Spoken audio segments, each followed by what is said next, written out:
We are our little one's only defense against everything in the world. As the school year approaches, how to protect your children against measles. And you really don't know you're coming down with the illness until the symptoms come on. Smartwatch technology that's saving lives in the summer heat.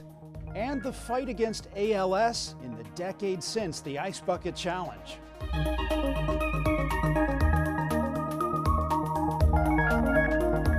Welcome to Eye on Health, where we focus on stories that affect your physical and mental well-being. I'm Bradley Blackburn. We begin with a new report from the CDC on the mental health crisis among young people in the U.S. Health officials are recording higher rates of depression, suicide attempts, and violence. Michael George has more on the numbers and how schools are trying to help.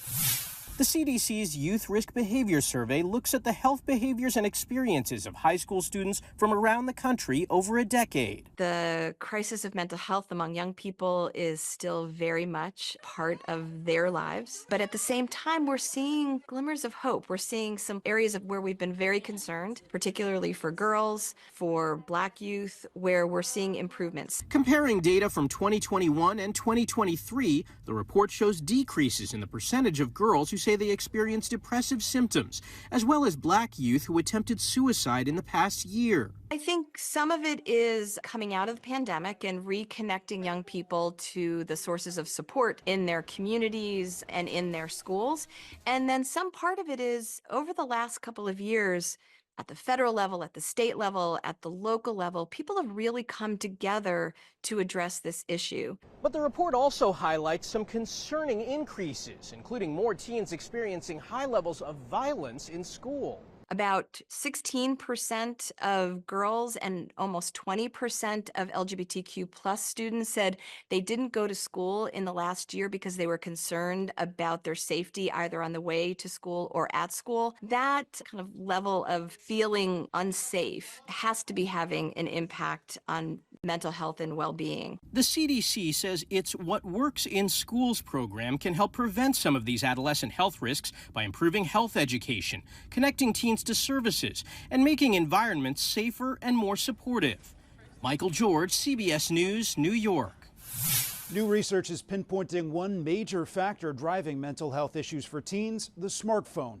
Two studies from King's College in the UK found problematic smartphone use affects about 1 in 6 teens. Those who reported problematic smartphone use were twice as likely to suffer from anxiety and 3 times as likely to suffer from depression. Co-author Dr. Nikki Kalk says teens with problematic smartphone use have similar issues as those with a gambling addiction.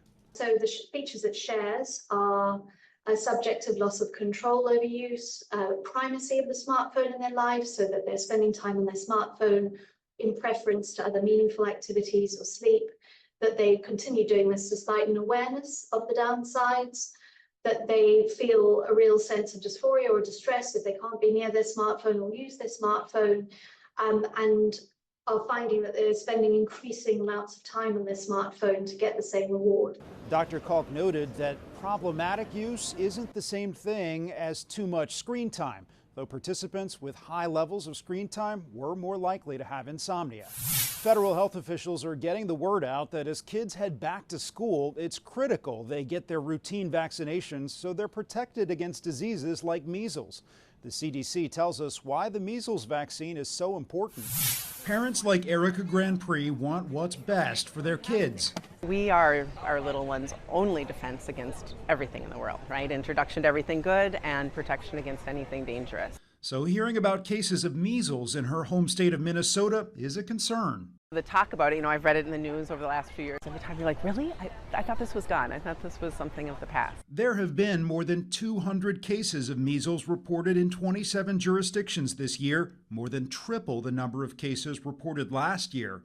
Most are among children under 5 years old who were not vaccinated or their vaccination status is unknown. We are seeing more cases of measles, and that is because measles is very contagious. It's one of the most contagious viruses that are out there, but we have a way to protect ourselves, and we want to make sure everyone is getting their vaccination. New CDC data shows among children born from 1994 through 2023, about 500 million cases of illness, 32 million hospitalizations, and 1,129,000 deaths will have been prevented through routine childhood vaccinations. I'm traveling around the country reminding folks ahead of going back to school, make sure your kiddos are up to date on their measles vaccine as well as polio and others. It's our best defense against some of these serious illnesses. CDC Director Dr. Mandy Cohen says while we did see some children fall behind on vaccinations during the pandemic, they are now catching up. The World Health Organization is sending more than 1 million doses of the polio vaccine to Gaza after the virus was detected in wastewater. Data suggests polio has been circulating since as early as September of last year, though no cases have been found so far. And given the conditions of displacement, overcrowding, sewage contamination, lack of clean water, and overcrowding, these are ideal conditions for a very high force of poliovirus transmission, which is transmitted fecal orally. Polio specialist Dr. Hamid Jafari says deploying the vaccines is a huge logistical challenge, with the war in Gaza making it dangerous for both healthcare workers and children. And once the vaccines get there, then we need a massive change in the current environment, which is not only ceasefire and peace so that children can be vaccinated, but we also require freedom of movement. The polio vaccine requires 2 doses. The WHO hopes to reach 600,000 children under 8 years old. Cases of COVID-19 have been on the rise across the country since May. One hospital group in New York City has joined the national effort to examine the impact long COVID is having on Black and Latino communities. Jesse Mitchell has details. After Dora Louise Summers caught COVID 2 years ago, she never quite fully recovered. Brain fog, shortness of breath, feeling weak. You know the answer to it, but when you get ready to say it, it's like, wait a minute. Summers recently found herself referred to Mount Sinai's new long COVID clinic in East Harlem, where Dr. Rachel Engelberg is studying the ongoing effects of the pandemic on underserved communities. Patients who were in Harlem and the Bronx were hardest hit by COVID during the height of the pandemic. These are likely the populations that are really bearing the brunt of long COVID now, and so there's definitely a need to reach those patients and get them into care. Mount Sinai is one of 9 long COVID clinics nationwide, now established and funded by the federal government for 5 years as they meet monthly to share their case studies. We can more formally standardize what the protocols are so that for the majority of doctors it's not such a confusing situation where you're not sure what to do, but maybe it becomes more algorithmic of how you approach the different symptom burden. Engelberg says while there's no cure or treatment standard yet, the team can help alleviate the ailments that come with long COVID. Take them seriously because other things can materialize behind that. And if you're experiencing some of the same symptoms as Summers for 3 months or longer beyond your COVID diagnosis, see a doctor about your options. Jesse Mitchell, CBS News, New York. Record-breaking heat driven by climate change has intensified potential health hazards for people with outdoor jobs. But a Texas construction company says it's had no serious heat illnesses this year with the help of wearable technology. David Schechter shows us how supervisors can now track the temperature for employees. First time I came to Dallas was June of 2008. In Ross Daly's homeland of Scotland, summer means 60-degree temperatures. Does being from Scotland give you a special appreciation for the risks of the heat here in Texas? Back home, if it got to this temperature, we'd be shutting the job sites down because it's too hot. As a construction safety officer, he uses technology to protect his workers from the heat. They wear this smartwatch. So you have people out there who are saying, I see my body's too hot, I'm going to take a little break here. When a worker's body temperature rises above 100 degrees, the supervisor is alerted so they can help the worker avoid serious heat illness. And you really don't know you're coming down with heat illness until the symptoms come on. And at that point, it's kind of a little bit late. When it went off, it was a little scary to me because I didn't think anything was happening to me. Tyler Hughes learned intervention is critical as climate change makes working outdoors in the summer even hotter. My superintendent at the time and the safety guy there at the job site were like, hey, you need to take a break, I decided to go get myself checked out and see what was the deal. The deal was Hughes was experiencing heat exhaustion, and on top of that, doctors discovered an underlying heart condition. Since then, he's lost 50 pounds and he hasn't had a problem with the heat. Did you ever think that you'd be wearing this watch that would tell you what your core body temperature was and change your life? No, but after wearing it and learning about it more, I'm glad I made the choice to wear it. Wearing a solution for a workplace that keeps getting hotter. David Schechter, CBS News, McKinney, Texas. Lung cancer claims the lives of about 370 Americans every day. But a new survey by the American Lung Association finds 62% of people are not familiar with life-saving screening measures. For those 50 and older with a 20-year history of smoking, the Department of Health and Human Services recommends a CT scan. You roll through it and a couple times back and forth. So it's scanning your lungs during that. It's a pretty quick procedure, under 10 minutes. Think of it as a 3D X-ray. It's able to, with better resolution, assess findings that might be concerning for lung cancer. CBS News medical contributor Dr. Celine Gounder says smoking isn't the only risk factor for lung cancer. Asbestos exposure on the job, radon. One that's really underappreciated is smoke. It could be any kind of smoke, but in particular, cooking smoke. Wildfire smoke, which is an increasing risk factor, and other kinds of air pollution. A recent study published in JAMA found people who use e-cigarettes are less likely to get important cancer screenings, and that's particularly true among individuals who have quit smoking regular cigarettes. Coming up, how Prince Harry and Meghan Markle are helping victims of online bullying. And it's been 10 years since the Ice Bucket Challenge, why all those videos made a real difference for ALS research.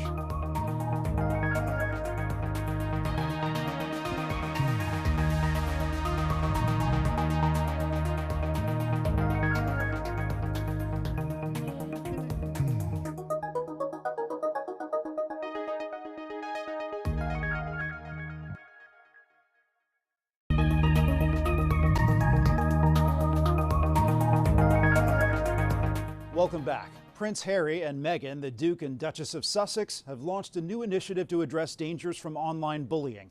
The Parents Network gives caregivers a place to turn to for support and advice on how to handle often difficult situations.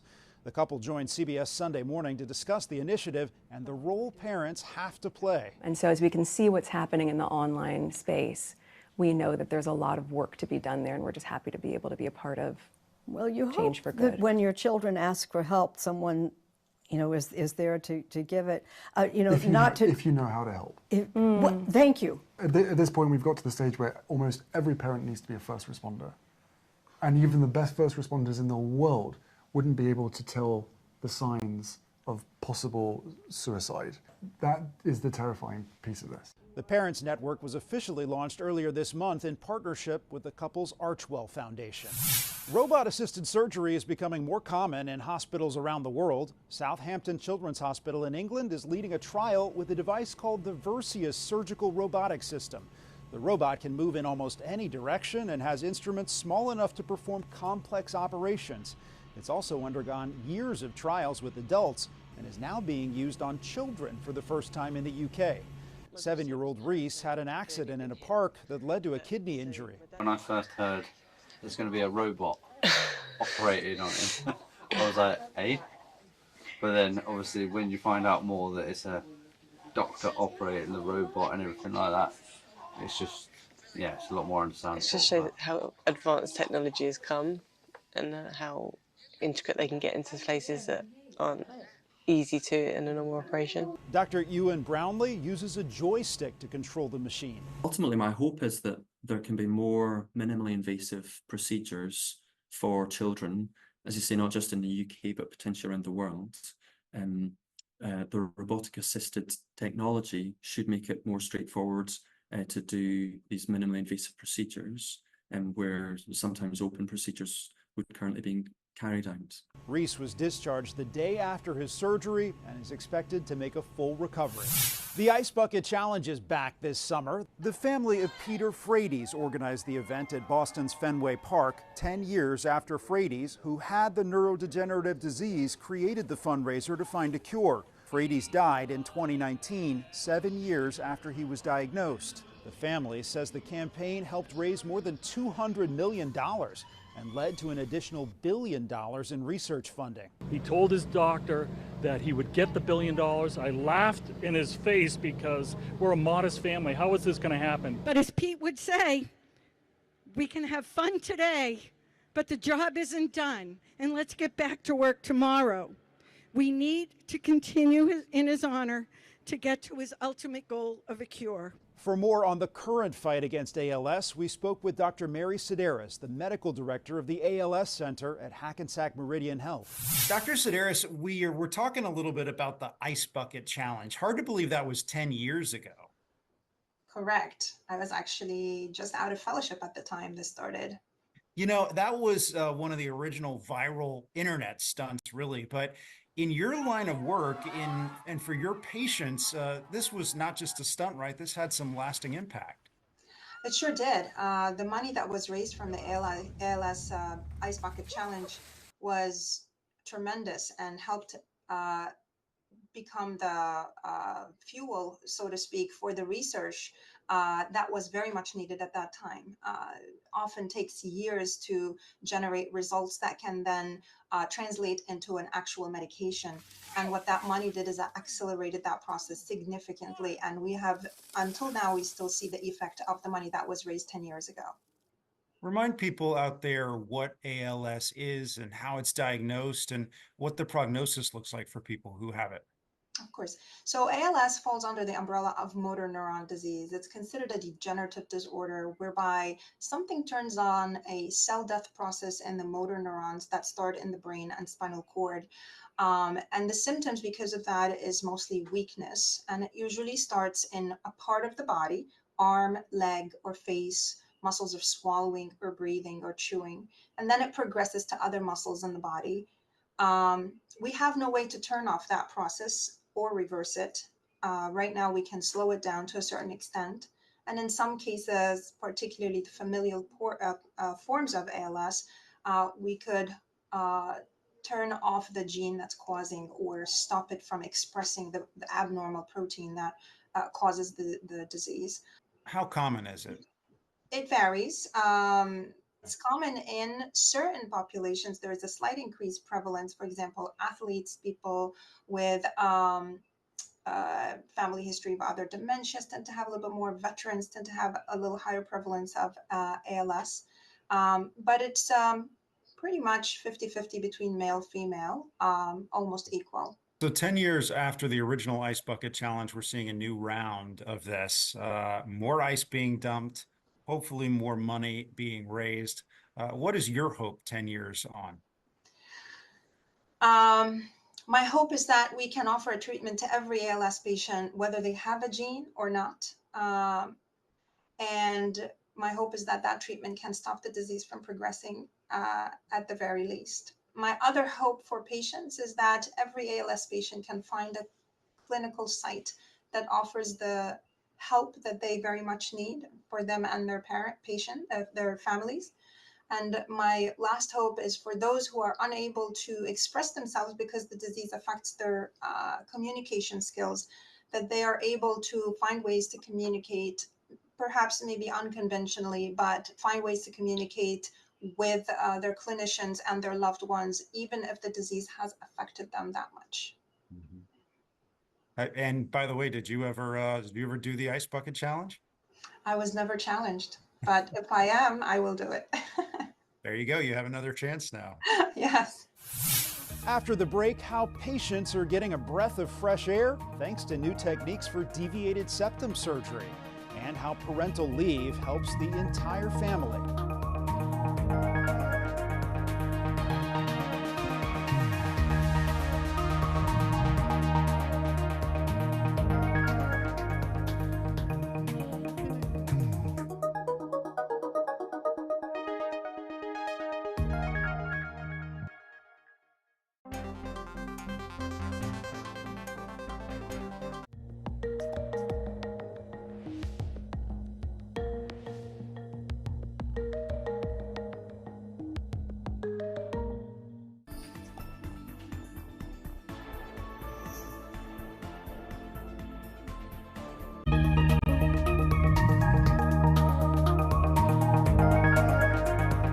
Welcome back. Most parents would agree there's nothing more exhausting and rewarding than having a new baby. But most new parents don't get paid family leave from their workplace. Susan Elizabeth Littlefield shares new data that shows why that leave is important and not just for mothers. Good job. Dalton Hessel notices the little things because he's witnessed them firsthand. I was able to take 6 weeks for paternity leave. Dalton is a second-grade teacher in Hayward, Wisconsin. Lately, he's been spending his days teaching his daughter. And one of the most important things in our relationship and dynamic was the confidence in Dalton watching her solo.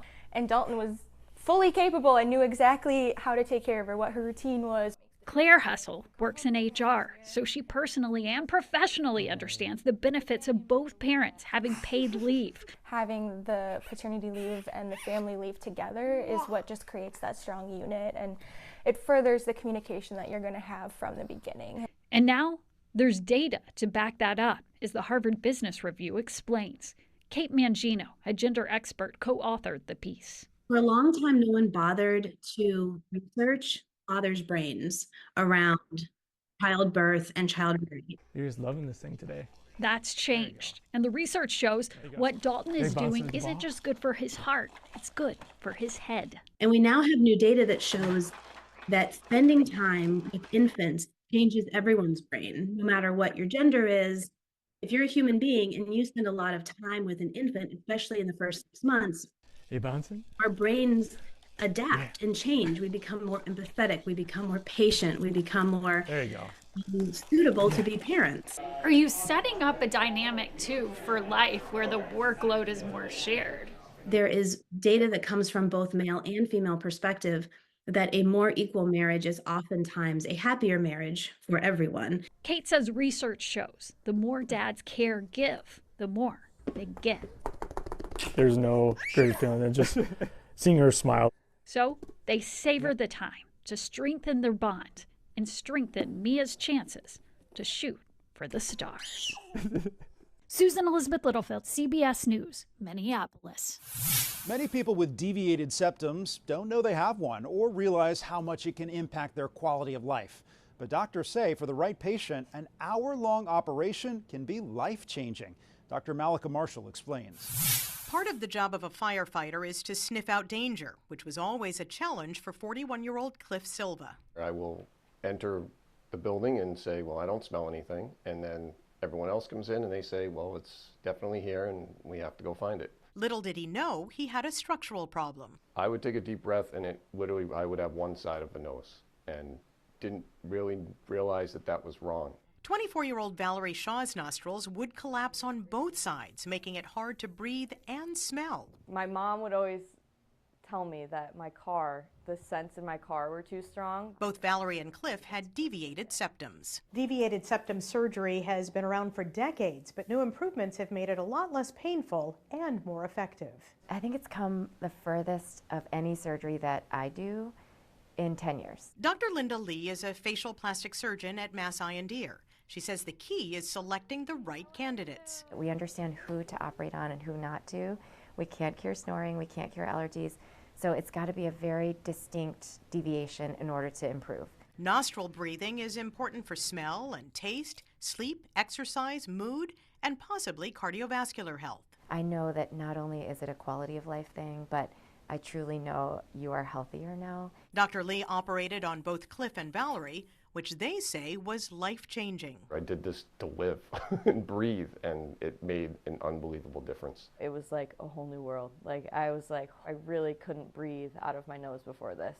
I can smell colors. Colors, and finally, the air fresheners in her car. Dr. Malika Marshall, CBS News, Boston.